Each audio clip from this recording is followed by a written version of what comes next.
19/5/2021 থেকে সন্ধ্যা 6 ঘটিকা থেকে সকাল 5 ঘটিকা পর্যন্ত সারা রাজ্যে নাইট কারফিউ জারি করা হচ্ছে 26/5/2021 পর্যন্ত। এটা বোধহয় 20 বলছিলাম, এই জন্য বলে দিলাম। আর 20/5/2021 থেকে পরের দিন 26/5/21 পর্যন্ত জরুরি পরিষেবা ব্যতীত inter district movement totally stop. এই ব্যাপারে যথাবিহিত নোটিফিকেশন আমরা আগামীকাল পাবেন। এই জিনিসগুলি আমরা করছি। ক্যাবিনেট সবকিছু বিচার বিবেচনা করে আরো কিছু গুরুত্বপূর্ণ সিদ্ধান্ত অতি সত্বর নেবে, যাতে মানুষের অসুবিধা না হয়। সব দিক চিন্তা করে মানুষকে বাঁচাতে হবে। মানুষ সতর্ক থাকা দরকার, সচেতন থাকা দরকার।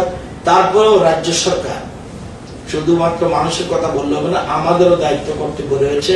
এসব চিন্তা করে আমরা এই সিদ্ধান্তগুলি গ্রহণ করেছি এবং আগামী কিছুদিনের মধ্যে আরো বেশ কিছু গুরুত্বপূর্ণ সিদ্ধান্ত আমরা জানাবো। গরিব মানুষের কথা আমাদের মাথায় রেখে আমরা কিছু কিছু গুরুত্বপূর্ণ সিদ্ধান্ত আমরা গ্রহণ করছি, যেটা অতি সত্বর